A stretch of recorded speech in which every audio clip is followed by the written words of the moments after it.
Hello and welcome to Super Wildcard Weekend Playoff Edition of Morning Tailgate.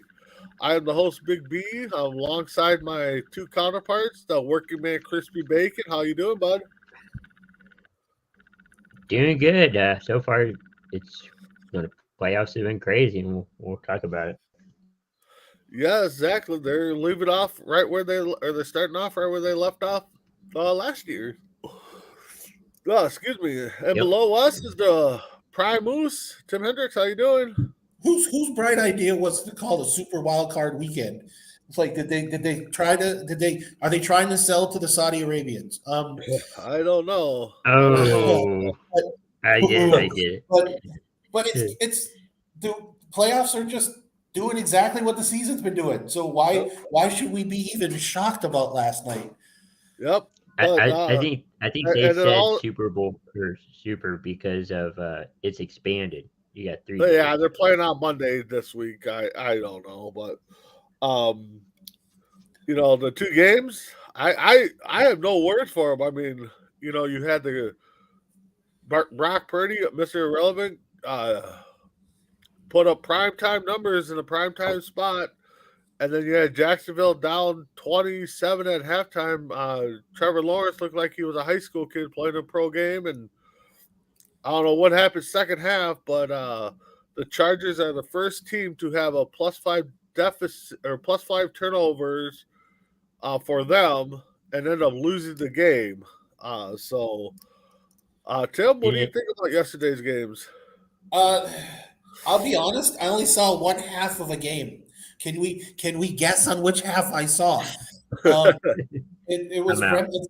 it seemed like it was reminiscent of another game during the season. It seemed like Minnesota said, "Hey, we're going to have the worst half of football in NFL history," and then it seemed like the Jacksonville Jaguars said, "Hold my beer." Yeah, Uh, yeah. five, Well, five how do you give five turnovers away and then still find a way to win? uh, NFL. I mean, Yeah. yeah, and then your boy Purdy down there. Mr. Irrelevant there, Tim. I mean, what can you say about him? I'm going to say this. I'm going to go out on a limb. He's better than the quarterback that the Miami Dolphins have right now, Skylar Thompson. Also a rookie, but he doesn't know how to use his weapons. But to quell the thing is, he's not Tom Brady. He's not Joe Montana. He's not Steve Young. He's not Johnny Unitas. He's not the greatest there's ever going to be next. He's a system quarterback. Look at Jimmy Yeah, Garoppolo. Look at Trey Lance. Look at everybody that's been with Kyle Shanahan and just watch.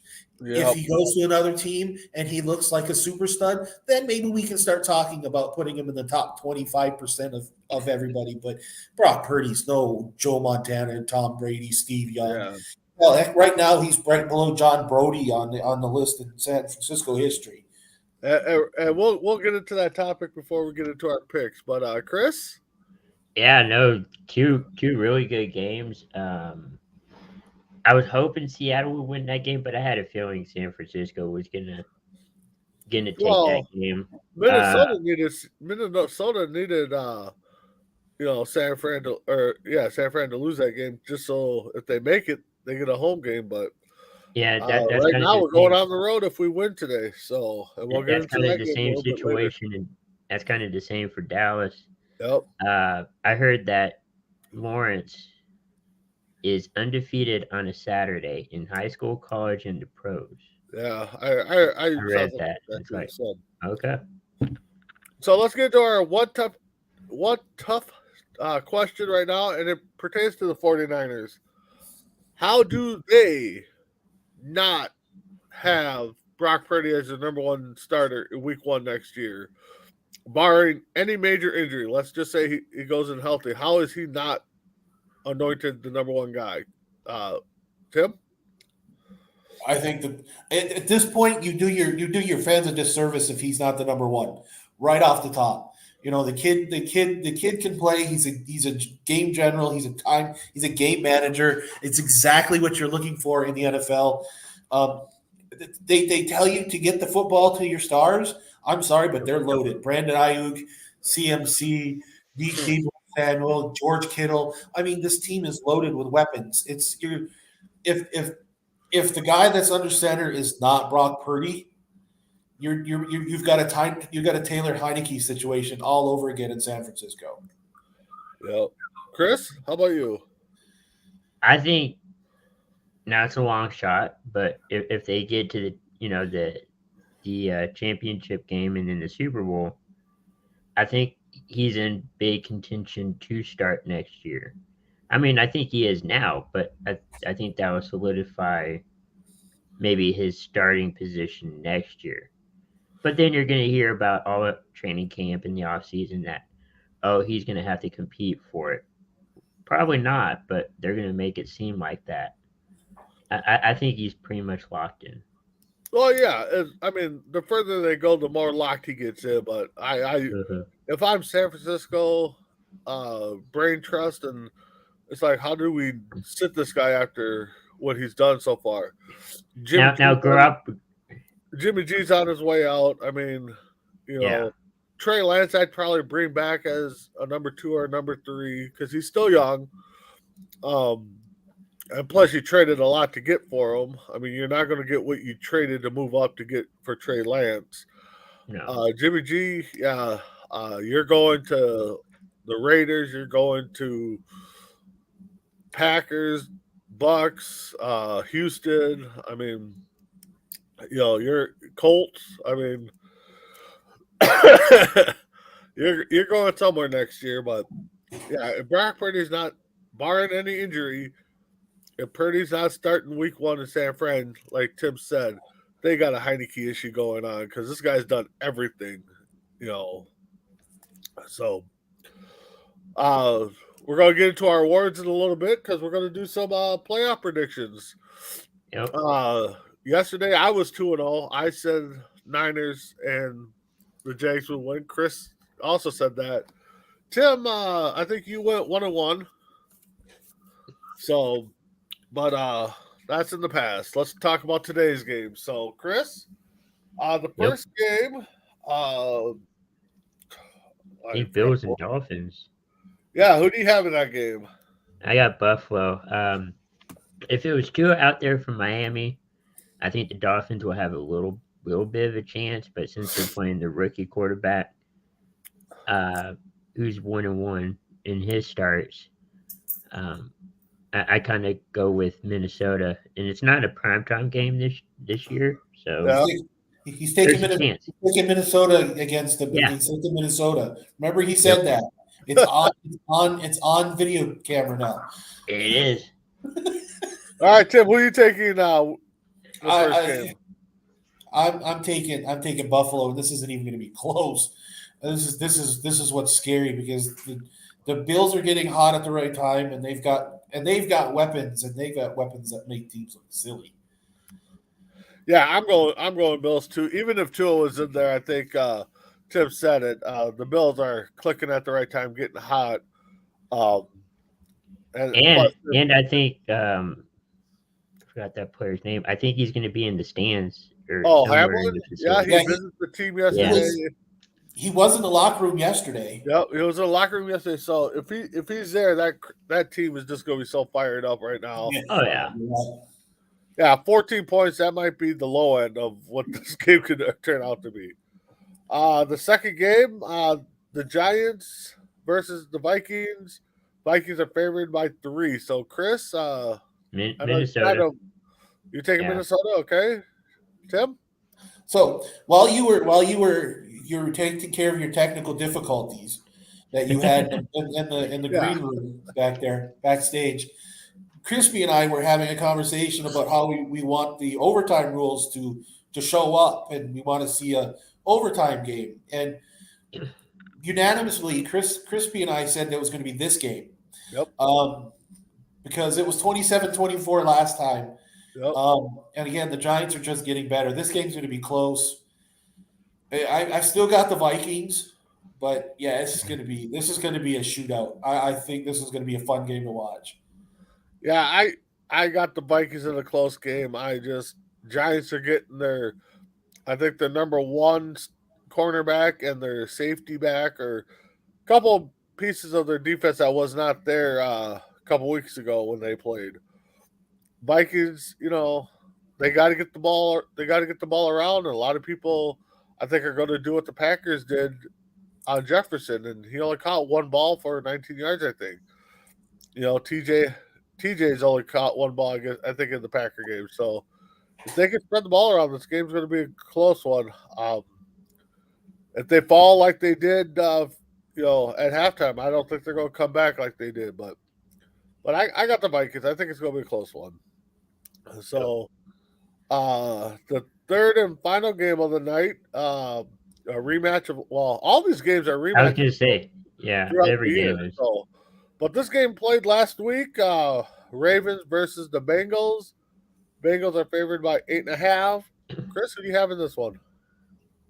I got Cincinnati, but I didn't think it was that far off from being played. Wow. I'm still taking Cincinnati, but you never know how a game like this is going to be played, especially if you just played them 1 week before. Yeah, exactly. This could be who knows what kind of game this is going to be. Tim? So I'm hearing rumors that the Ravens are going to use a 2-quarterback system today. It's true. That barely works in college, so that's really not going to work in the NFL. And you're talking about the Cincinnati Bengals, who I was pretty much writing off early in the season because they were just playing trash football. And this is a team like the Buffalo Bills that are getting hot at the perfect time. I don't even think this would be close. I think you said the point spread is 8.5. I think it's going to be double digits. Yeah. They are playing 2 quarterbacks, which honestly, it might work on a back-to-back like this because they already saw what happened last week. So, okay, let's bring in 2 quarterbacks. Let's see if we can change it up a little bit because you can't really change too much up within a week. You're facing the same team, So, I'm still going Bengals. Don't get me wrong, but it would not shock me if this is the upset of the day. Well, the Giants game would be an upset, but I can see the Ravens possibly pulling this one out. But I'm going Jacksonville. I'm going Cincinnati. So I think we're all going Jacksonville at this point. Yeah, Jacksonville. Whatever. Let's talk about the Monday night game. Yes, there is a Monday night game covered on every station. It looks like, according to ESPN here. Dallas is favored by 2.5 over the Bucs in Tampa Bay. Chris, it's your team. It's my team, but like week 1, I'm going Tampa Bay. I know. I know you can't count Brady out. I'm hoping I'm wrong, but yeah, you can't count Brady. And he's undefeated against the Cowboys, so everybody here in Dallas are saying that he's washed, but I don't believe that. Yeah, Tim? Yeah, if Messerot was here, he'd agree with my sentiment. I don't pick Tom Brady. So Crispy, I'm not speaking for Messerot on this, but I'm taking the Cowboys, bud. Yeah, I gotta go with the Cowboys too. I just think, and it's not that I don't pick Brady. I think he's good. I just think there's something different this year with Tom Brady and them. Yeah, they're 8-9. This is the first time in his career. I think he's finished under 500. They said, and made the playoffs. What? Made the playoffs. Yeah. Oh, you know what I heard? A crazy stat. Right now, Brady has, I think, 35 playoff wins. Yeah. That is the most. That is the same number as the Cowboys' playoff wins. Okay. In their history. Yeah, but I like Dallas's defense. So if Dallas can get to Brady, Parkins and Diggs and those guys are just gonna have a field day. So I expect to see a couple tablets getting broke today by Brady. So, all right, that's the playoff picture, guys. I did ask in the chat 3 Super Bowl scenarios we wanted. The Super Bowl we think is going to happen, the Super Bowl we want to happen, and the Super Bowl we don't want to happen. So I wrote down some of our colleagues' picks here. James Gonzalez, who you can see on Sports Minute. Sports Minute. Yep. He picked. He wants to, he thinks it's going to be Kansas City, San Fran. He wants Minnesota and Buffalo. He does not. I gotta go look again because I wrote down the wrong team here. So I'll get back to his third pick here. Oh no, he does not want Kansas City, San Fran. So he does not want that game, but he thinks it's going to be that game. Right. Adam. He wants Buffalo, Philly, or he thinks it's going to be Buffalo, Philly. He wants Buffalo and Philly, and he does not want Kansas City versus Dallas, Minnesota, San Fran. And I asked him why, and he said because of some certain fans there. So just die hard. Okay. So, and I don't, and Chris, I don't think the Dallas part is because of you. I think it's because of your other co-host. Yeah. Minnesota, we know why, and San Fran, we know why. So. Dave Messeround, who's not with us right now, but hopefully he'll join us. He thinks it's going to be Kansas City, Philly. He wants Dallas versus anybody in the AFC. He does not want Jags and Philly. Jason Barber, the voice of the Oregon Cougars Women's Professional Football League. Go Cougars. Yeah, we got to talk about them here a little bit. Yeah. Before our awards. He thinks it's going to be Bills, San Fran. He wants it to be Jags and Philly. He does not want Kansas City, Dallas. So, Tim, same question to you. What are your three? The game I want is Buffalo, Minnesota. Somebody's O's got to go at that point. What I think it's going to be is Kansas City, Philadelphia. And the game I don't want it to be. Oh, people are reading my mind. Everybody knows where this one's going. Jacksonville and San Francisco. Yeah. Because I don't want that headache. Yeah. Chris, how about you? Oh, man. The game you want it to be. Game I want it to be. We'll go Buffalo, Minnesota. All right. The game you think it's going to be. Since Kansas City. Oh, he jumped. And Minnesota. Ooh, that might. And the game you do not want it to be. That'll be a good game. Honestly, Cincinnati, Minnesota be a good game. Or Kansas City, whatever in Minnesota would be a great game. And the game you don't want it to be, Chris. We'll go Jacksonville and San Fran. All right. So for me, I think it's going to be Bills-Niners. Both teams are just on fire right now. Of course, the game I want it to be, and I joke about it every year, 0-4 versus 0-4, Bills versus Vikings. That is still in play right now, as of today. The game I do not want it to be is Jacksonville Bucks. I just don't want to hear about how Brady willed his team to another game. But I'll tell you what, next year Jacksonville is going to be a tough team, I think, if they don't shock heads today. So, that's a little something I wanted our little predictions on. So, Chris, let's get into our topics before we get into the fun stuff. Sure. And you wanted to mention about Oregon Cougars? No, we will in a little bit. That's our topic here. So, yeah. K&A Custom Crafts on Facebook. All right, Chris. What's the history? So I don't have any, but what was interesting about, hearing about all the games is I think on the AFC you have the young guns, you got the younger crowd. Mm-hmm. I think most of them are first round picks, whereas in the NFC you have not the older veterans, but a lot of your late round draft picks. I think one of them is a first round draft pick. I think that was Daniel Jones. Yep. And you have like 4 or 5 rookie quarterbacks, not really rookies, but first time, playoff quarterbacks. I think a good chunk of the playoff field is rookie head coaches. Yep.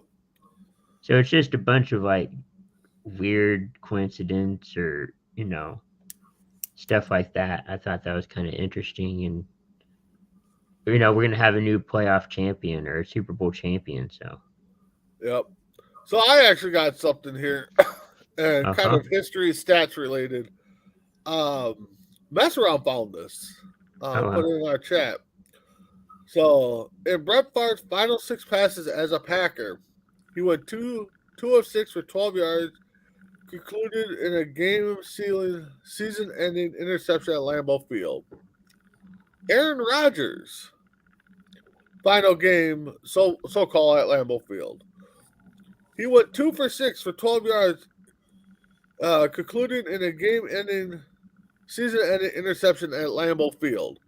So, in both of their quarterbacks' final games in Lambeau Field, their last 6 passes identical.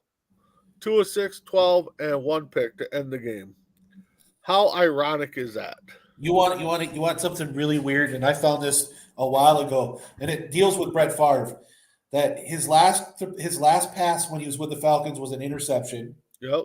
His last pass as a Green Bay Packer was an interception. Yep. His last pass as a New York Jet was an Right. interception. And his last pass as a Minnesota Viking was an interception. Wow. Did not know that. Yeah, it was weird. I was like, wow, Oh, how wow. do you say that like that? I'm like, Yeah, Oh yeah, and read it on here. And the kicker on those Packer teams, Mason Cosby.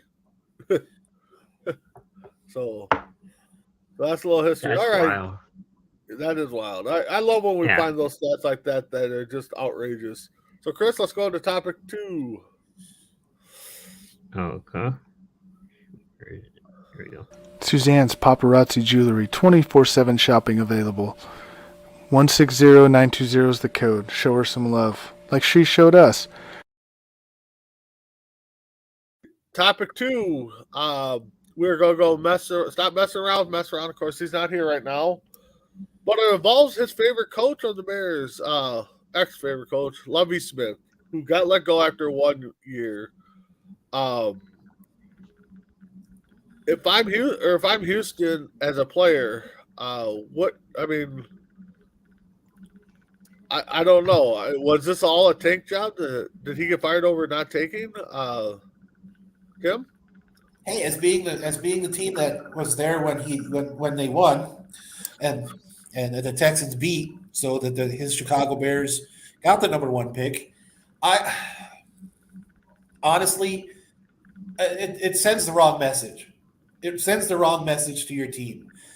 Because if you watch that game, the McNair looked angry. Yeah. Every time they showed McNair in the stands, he looked mad. Yep. And I'm like, I don't even at this point, did he even leave the locker room with a job? Did he get fired in the locker room? Because you're telling me you won, you lost us the first pick in the draft, so we're gonna send this. You didn't do what we told you. You can have it. You can have yourself kicking rocks, and it sends the wrong message to the team. I really do. I really think I think that's really bad. I think that's a really bad take. Chris? I agree, it's a bad take, but what I've heard different places that several weeks prior to that, he lost the locker room. Apparently, Houston didn't want to, the players didn't want to, listen to him, stuff like that. I kind of figured the writing was on the wall because, last few years coaches get fired within a year or two. They don't give them a chance. And it's just been like that for a while. And yeah, they had 2 or 3 wins, but I think the writing was on the wall when they're early on eliminated from the playoffs. I mean, the whole thing is this team from the get-go was destined for top 1 or 2 pick. I mean, everything that went with Watson and all that, it's not on Lovey. I don't think he should have got fired after year 1, win or lose that first overall pick. Paints a bad message. And if I'm a player, give or take if I like Lovie Smith or not, you're going to fire a coach because we won. We didn't get you the first overall pick. I'm out. You know, if I'm a free agent, I don't sign there. If I'm a star player, or a player that's still under contract, I should say, I'm asking for a release or a trade because, you know, you're not going to, you know, make us tank so you can get the number one pick and, you know, and then fire the coach because he motivated us to play or we played despite of him. And I don't know. But And the thing is, too, that a lot of the games they lost, one, they should have won, and two, they were close. yeah. So I'm out. If I'm a player, I'm out. You know, I think it was wrong. And hopefully, I don't think Lovey's going to be jobless for long. Yeah, no. You know, Indy might be calling. I mean, who knows? So Michigan might, Yeah. if Harbaugh well, leaves. Harbaugh, yeah. Who knows where Harbaugh's going to go? Yeah, Lovey's already coaching the Big Ten. He already coached at Illinois, so Yep. he knows what the Big Ten Well, looks honestly, he probably shouldn't have left Illinois because he was like. had a Probably should couple, have. yeah. So, all right, Chris, let's move into topic 3. Yeah, which one would you like? That? C2C rank 'em. Uh-huh. C2C rank 'em. You catch us Tuesday, myself and Tim, 9 a.m. This week, Tuesday's up in the air. I got something going on. I'm trying to switch to Wednesday, so we'll either be on Tuesday or Wednesday. So, Tim, let's hit your prime 5. So since we're talking about the first round, the first pick in the draft, Yeah. you brought up Houston. I'm going to do you one better. I'm going to bring up Chicago. All right. Too bad Mesround's not here for me to just make this one look, make him feel sick in his tum-tum. I've got what Chicago may do with the first pick in the draft. There's been a lot of swirling A going on. lot of swirling around this. My fifth one is trade the pick to the Washington Commanders Okay. for their 23rd for this year's first, second, third, next year's first, third, and Holy cow. and the 25th and 2025's first, and maybe Tyler Heineke. Ooh. I don't know. Ooh. Well, I don't know. I mean, the thing is Washington doesn't know what to do with them. They keep benching them and stuff. Right. Yeah, unless the ownership is like, no, that's our guy. We're going forward with him. The picks, I don't mind. I mean, picks are just, you know, right now are just assets. I mean, Right. we don't know how the picks are going to turn out, but Right. if the Bills could get Heineke, but you got Heineke- Fields, and I think Fields is going to do good once they start getting stuff around him. So I don't know. I'm not crazy about it, but I don't hate it. Right. That's what I was like. All right, number 4 there. Well, the reason why I say Heineke is because Justin Fields being a scrambling quarterback, Uh-huh. you're going to No, find I him get getting what you're hurt. It's not a bad move. No, it's not. Number 4. I'm not it's not- liking it. Not disliking it. Right. Number 4, trade the number 1 pick to the Indianapolis Colts Okay. for Indy's number 1 and for their first and their second this year, and their first and second next year. Ooh. Okay. I think it's a great idea. We're looking for a quarterback. It's pretty well known that we're looking for a quarterback, and Chicago's not going to take one. Chicago's looking for an edge rusher. They're looking for defense. They're also looking for an offensive tackle. So at this point, and they're both going to be there at 4. I was going to say they're only going to drop to 4 then, right? Yeah, they're only going to drop to 4. Okay. I like that deal. Maybe I don't know. They need a receiver too. So there's talks that they might be going to Detroit too. So who knows? My number 3 is the traded to the Texans. Traded for this year's number 1 for their first, their second, and their 2024 first. Okay. You get assets. You get huge assets, and you're only dropping a spot. Wouldn't that be something that they pulled that trade off? Houston, all they had to do was win to get the number 1. Now they got to trade assets to get the number 1. Exactly. I know, right? And give away a 1 this year and possibly a top 5 1 next year. Yeah. It makes no sense. Yeah. My next 2 picks, I got them where they're actually going to draft a pick. They're going to take a pick. where Okay. they draft Jalen Carter, the defensive tackle out of Georgia. Okay. That shores up the middle. That shores up the defensive line in the middle, and I think, and it really, and it's a good technique for that defense, and I think it'll fit in with Eberflus's system. Eberflus is loves his defensive tackles. That's the reason why Indy traded for DeForest Buckner, kept Grover Stewart. But I think they go that way. And then my number one is they draft Will Anderson, the defensive end from Alabama. That's the other thing that's key in the Eberflus system is the fact is you need an edge rusher. Chicago needs an edge rusher big time.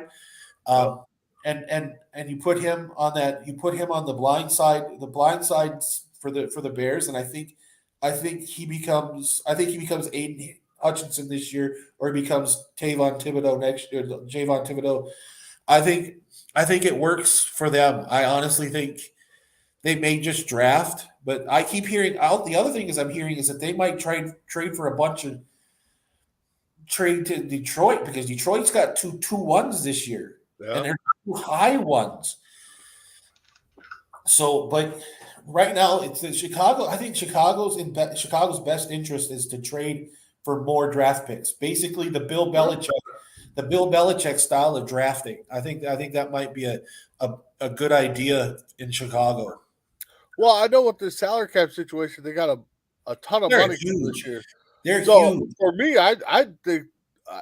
And I'm more prone to trading the first overall pick because I think you're more than one person away. But I think the Bears, if they draft at number one, I think they'll be fine. They just got to put pieces around it and spend that money. But honestly, I think the Colts deal would be logical. Houston, I don't think is going to move because they got so much going on, and especially all you got to do is lose the game and you get the number one pick, and now you're going to try to trade for the number one pick and give up assets. I don't think Houston's doing that. So I say they're going to draft somebody, or they're going to, if the Colts jump in. So, all right. I like that. So we're not going to do a big mean baller because I didn't throw one out yesterday. But we're going to talk about the women's Oregon Cougars football here for a split second or two before we get into our final segment, our awards. Wednesday night was the meet and greet signing. Was live. I think it was like 2.5 hours. We covered them. Talked to a lot of players. Talked to J-Mac. Talked to the owner. Talked to the GM. I'm primed for the Cougars football. The girls that we talked to all said the same thing that played for them last year. This team's hungry. It's already showing in the locker room. They haven't even done anything yet, but the girls are talking. The girls are ready. Even the new girls are excited to play. I mean, talk to these girls. They all kind of come from the same background. Of course, couldn't play in high school, but wanted to. Watched a lot of football. Watched their brothers play. Finally heard the opportunity. They jumped on it. Now they're out recruiting. One girl, Allie, I think her name is. She comes from a lacrosse background. I'll tell you right now, the girl I'm going to be watching is T-Rex. I don't know her real name. T-Rex. She's a beast. Just looking at her, she looks like she's like 6'5". But Chris, you're with us most of the show. Yeah. What did you think of it? Everybody seems to be excited for the upcoming season. It's going to be a really good team. A lot of, they're just ready for it, and I think we all are too. So. Oh yeah. Tim, did you get to catch any of it at all, or? I watched a little bit. It was early here. I got on when the coach got on. Okay. It's a small roster, but what is it? Their second year. Second official year. I think they've been around 3 years. They broke away from another team. Okay. So, yeah. But usually, and the thing is, you get their name out there, and we're going to help. C2C is going to definitely help. Coast to Coast is going to help by getting them out there, putting them on Facebook, doing their games. Word of mouth is always going to put more people. It's going to add to the roster size. It never hurts to have your name out there. I'm I'm telling you something. Don't pay attention to the person who played lacrosse, because those Yep. people, they will knock the hell out of you. You have to. Nobody. I don't think many people realize that Jim Brown, when he was at Syracuse, didn't go in on a football scholarship. He went on a lacrosse scholarship. Yeah. So that, if that tells you anything, and Jim Brown is a healthy boy, and he can knock the snot out of people. So I'd be careful about getting hit by somebody who played lacrosse. Yeah. Yeah, I'm excited to watch. I'm actually really excited to watch, because and it's at the perfect time. It's right there before preseason starts for us, and it's perfect. And it's going to be great. I'm excited. I'm all about Cougar football right now. Yep. And the one thing is the coach came on, owner Chuck, and he said he just wants to get it out there that he's not coaching women to play football. He's coaching football players. So definitely like that. But the backgrounds are all the same, are all different. They all got here differently. Some are there's a police officer, there's a fire respondent, stay-at-home mom, like we said, lacrosse, a grocery store worker. I mean, these girls are coming from all over, coming from other teams, and the one sentiment that they all have, and I asked everybody. I think we asked. I believe we asked everybody, is what the feeling is.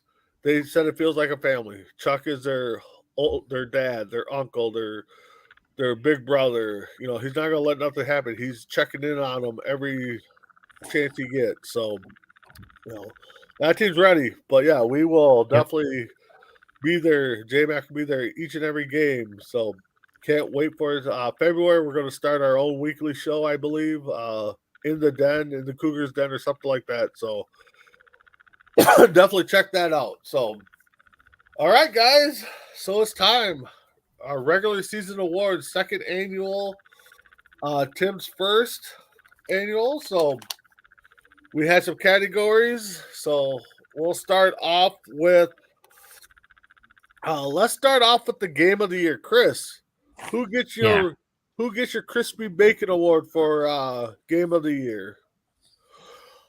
Game of the year would have to be You guys that Colts game. Colts, Minnesota. Okay. Yeah. All right, Tim. Who gets the Prime Oos award for game of the year? Oos game of the year. I'm going to take a Minnesota game. It's not going to be that one. No way am I going to bury my team on that day. I like the Week 10 game against the Buffalo Bills.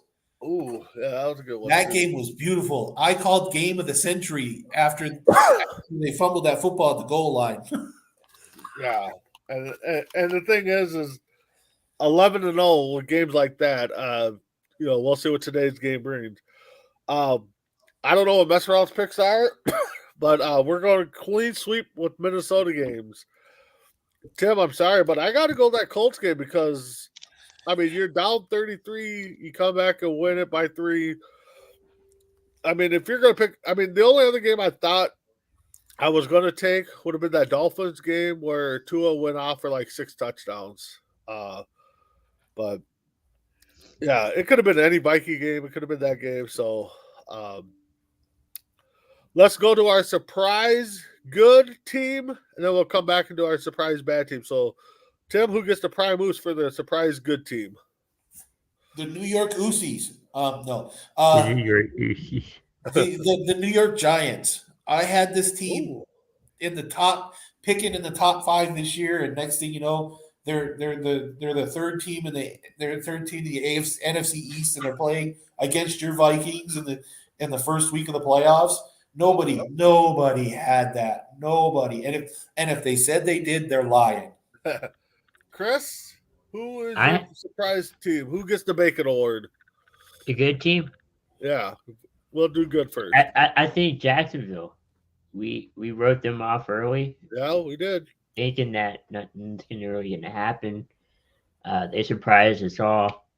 And I think that was probably the surprise good team. All right. My surprise good team for the Big B Award. I got to go into 2 teams because I just could not pick against either one of them. Jacksonville, I did not pick, but I think they're going to be there. But I got the Eagles and 49ers. They did a lot of moves. I mean, not necessarily Niners did, but they made one big move this offseason, and they haven't lost since they made that move. But the Eagles have just turned it on. If Jalen Hurts is healthy, that team is going to be a force to reckon with. So I got good teams. Surprise bad team for me, I will go first.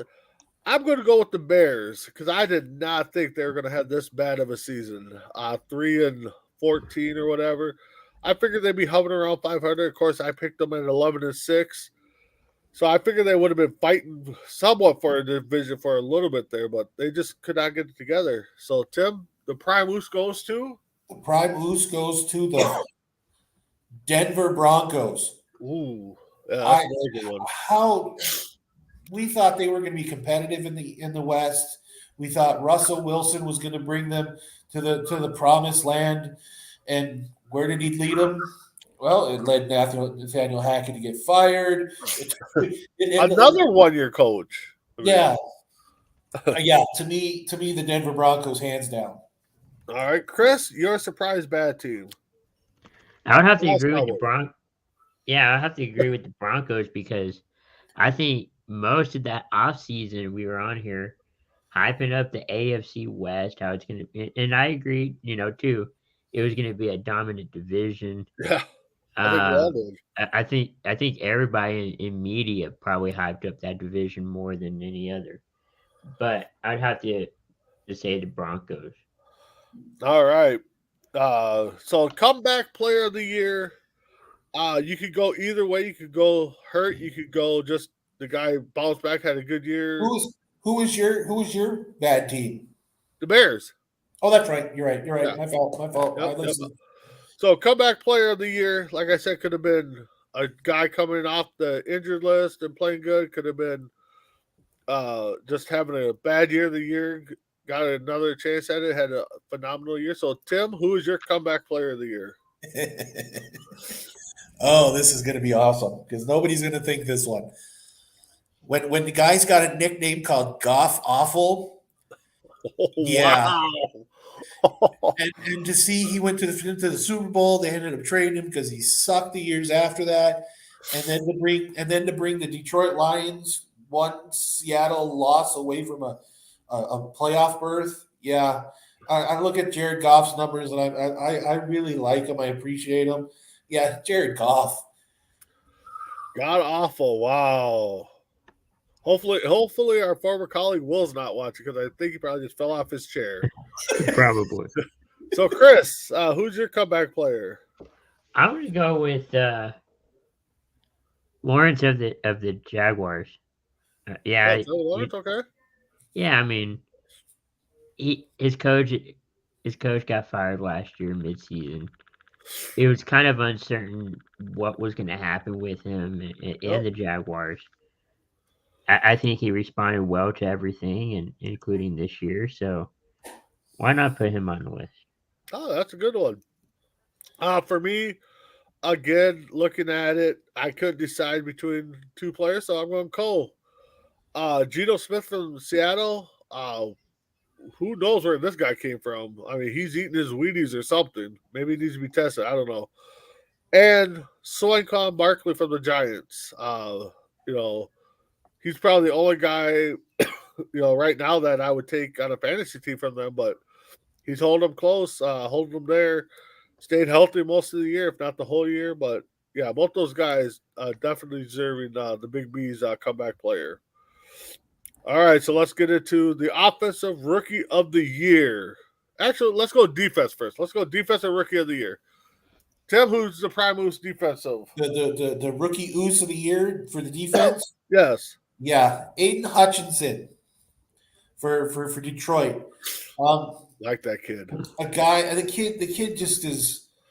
The kid has a love for the game and love for his hometown team that I've never seen, and he's what, in the top 10 or 12 in sacks? Yeah, something like that. 10.5 or 12.5 or something in that area. And he has fun doing it, and but he's fun to watch. He's just but he puts up the numbers. He's dominant, and his numbers are just going to go up. They're going to go up huge. Yeah. Chris, your defensive player. I'm going to go Sauce Gardner. I mean, the Jets, kind of like Jacksonville, didn't have much to work with. They did pretty well in the beginning of the season. And I know injuries kind of started to pile up, but I've heard his name a lot this season, so I'm going to go with Sauce Gardner. Yeah, I'm going with Sauce Gardner too. I do like Hutchinson. I think he's going to be a beast to reckon with. Gardner's just holding the Jets together right now. So George G. the third, Hutchinson hands down defensive. Olive and Wilson are tied for Rookie of the Year. Hey, that's a, So we're gonna get into that right now. Yeah. Offensive Rookie of the Year, Tim. Your offensive ooze of the year. My offensive rookie ooze of the year. Yeah. I'm going to go with the Florida Gator. I'm going to go with Damian Pierce out of Houston.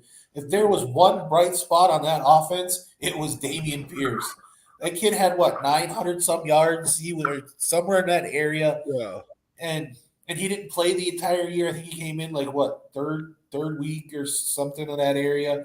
No, I didn't go Brock Purdy. He didn't put enough games in. I was thinking the same thing, but I didn't go Purdy. Purdy had 6 games in, but they can build around. They could the Texans can build around Pierce. I really think they've got a running back there.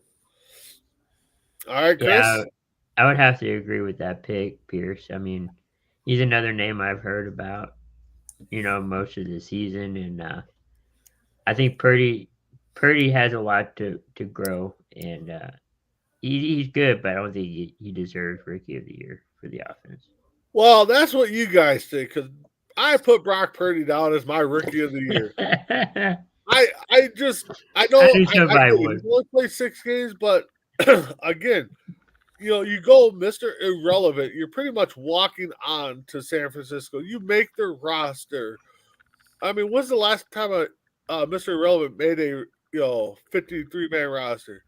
And then you get in a few games. I think he's played a total of 9 games. He's started now 7 in a row or something. He's undefeated. I'm not going to crown him the greatest, but calm down. He's calm down there. Definitely a time manager, game manager. Calm down. He's getting it done. So I know I'm probably going to get backlash that he doesn't have the games in there, but Brock Purdy is my Rookie of the Year. Shardell, how's it going, bud? So, as a Niner fan, I would say Purdy, but 6 games is enough. No, you're right. Hey, I get it. I mean, I can't wait till next season for Brock to see what he does. Maybe I'm, pulling wool over my eyes, but George, I can't disagree with you. So, Shardell, we'll get into that in a second here. So we're giving our awards away right now. So, Chris, let's do our defensive player of the year. This is probably the one pick I'm going as a homer and go with Parsons. I can't disagree with you. Tim. Oh, this is the non-homer pick for me.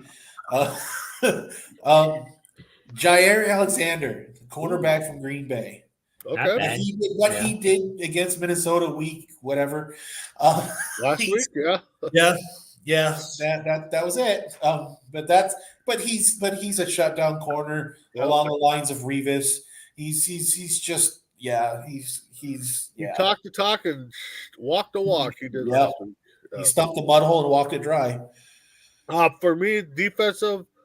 Again, I was down to 2 guys. I couldn't pick either one. I'm picking them both. I'm going Parsons and Bosa.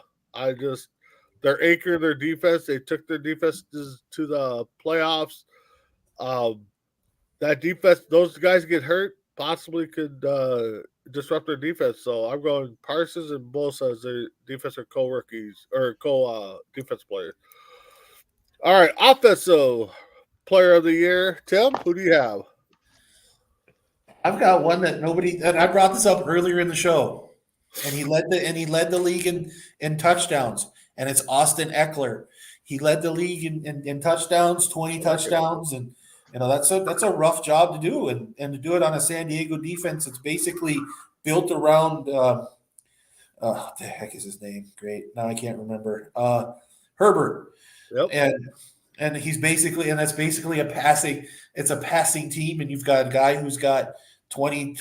I think it's 20, but yeah, 20 touchdowns. You can't argue that. Don't laugh, Crispy. Don't laugh at all. All right, Chris, you're Oh, offensive man. player of the year. So many good ones to choose from. I don't know. We'll go Kittle. Oh, okay. Ooh. Go Kittle. That's not a bad pick. For me, I'm going to pull the homer card on this one. I'm going Jefferson. The guy is just a phenomenal receiver. Most yards in the first 3 years than any other receivers. Hopefully he stays around and he's a Viking for a career. But what Jefferson did in the Buffalo game sticks out. That one-handed grab that he should not have caught. Just too many grabs to even talk about. But I'm going Jefferson as my offensive player of the year. Let's jump ahead. Let's go to coach of the year. Tim, who's your coach of the year? This goes with my surprise team, good of the year. Definitely Brian Dable. Nobody expected Brian Dable to put a team in the playoffs, especially the Giants, and as quick as he did it. It's nice. It's good. I don't like the fact that he's in England. Would he come from New England or he come from Buffalo? Buffalo. Buffalo. Well, never mind. I like the guy. I thought he could from New England. No, I'm as impressed, and he's got such an air about him that he really is. He really makes it interesting and fun to watch, and he's put a really good coaching staff together in New York. All right. Chris, the coach of the year for the Bacon Award. I'm going with Jacksonville's head coach, Doug Peterson, turning that franchise around from 3 wins or something like that to 8 or 9 wins this season. I think 5 wins over the last 2 years, I think. So yeah. And you make the playoffs your first official year with Jacksonville. I think Coughlin did that too, if I remember right. Yeah. I could be wrong, but it's a hard thing to do, but I think he'll be coach of the year. All right. I'm not going to pronounce the coach's last name because I think I'm going to butcher it, but I'm going with Nick, the coach of the Eagles. Nick Sirianni. Yeah, thank you. He was in Indy 2 years ago. Yeah. I'm going to go with him. He's turned that team around. I thought for sure, probably had something going. I didn't think it would be this big of a turnaround right away. So that's my coach of the year. All right, the big award, the top dog, the MVP of the regular season. Tim, who's your prime MVP? Who gets the prime Oos award? My most valuable Oos? Yeah. My most valuable Oos goes to Josh Allen. I think that kid is something else. I like him. He does a lot of stuff. He's got a lot of MVPs. He's going to be looking at a lot of MVPs before the end of his career. Why not just give him an MVP, a most valuable Oos too? All right, Chris, who's your MVP? I'm going to give 2. One I think is going to win. Okay. And that would be Patrick Mahomes. Okay. And then one I think should win or would be Josh Allen. We'll go Burrow. Burrow, okay.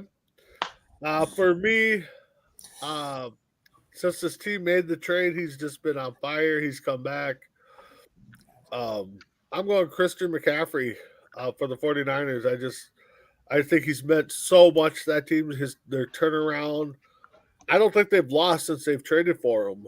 So that to me, that's the MVP player. So, all right, those are our awards. All right, so Serdell, we're going to answer your comment, and I want you to list your 5 too, Serdell. So 5 greatest quarterbacks of all time.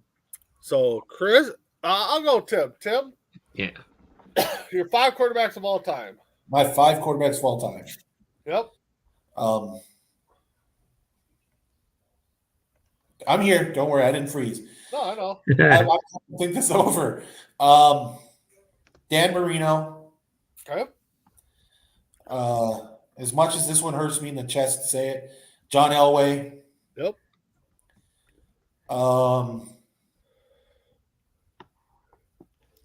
Steve Young. Yep.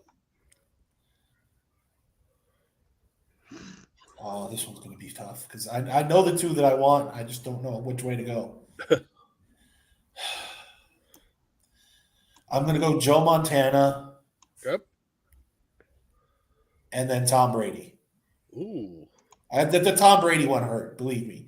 Being a Colts fan, the only thing I want to say is Tom Brady. You got Brady off too. I was kind of shocked at that. So, Chris, top 5 all-time quarterbacks. 4 of them will probably be Cowboys. No. Oh, okay. DiNucci. We'll go. Huh? DiNucci. No. He's in the XFL. Don't worry. Let's see. We'll go Montana. We'll go. Let's see. Montana. I'm trying to think of all of them. We'll go Kelly, even though he didn't win a Super Bowl, but he's Hall of Famer. We'll go Brady. We'll go Staubach. And we'll go Namath. Okay. I'm going to hurt you. No, for me, it's, we're talking a lot of quarterbacks over the years. I mean, I know, that's why I was like, oh, which one? For my top 5, I gotta go Marino. I gotta go Bradshaw, like Chuck Hoffman here. I gotta go Drew Brees.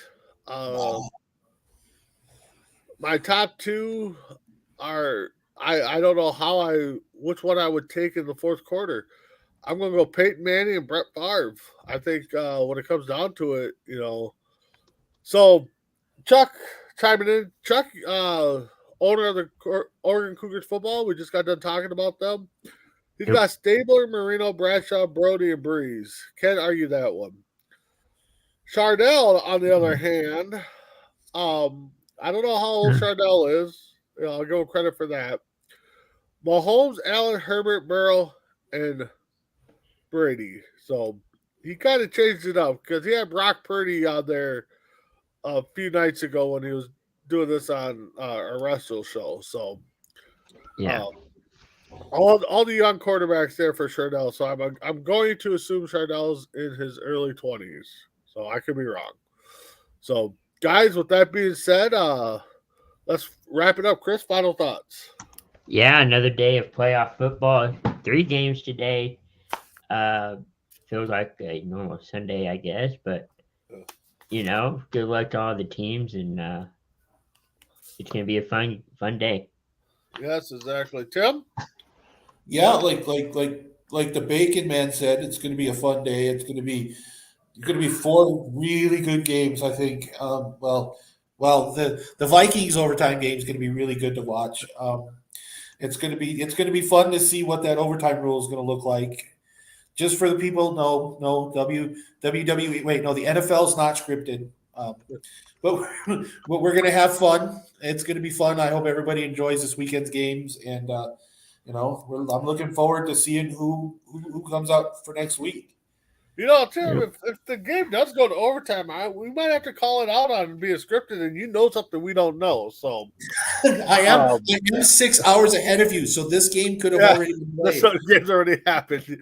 That's what we'll play out. But with that being said, again, keep joining in. C2C got a lot of things going on, especially with that Oregon Cougars football team. Can't wait for that to start. Tuesday, hopefully, me and Tim will get C2C Rakelman. If not, it'll be Wednesday. Like I said, trying to juggle some things around. Tuesday Night Mania coming up on Tuesdays. Bo and Joe show on Wednesdays. OVW on Thursday. Creeping It Real on Thursday. So you got a lot of things brewing. So with that being said, I want to thank Chris. I want to thank Tim, myself, Big B. I want to thank all the viewers for commenting and watching. And enjoy Supercard Wild Card weekend. We'll see you next week for another round of NFL playoffs. Have a good one.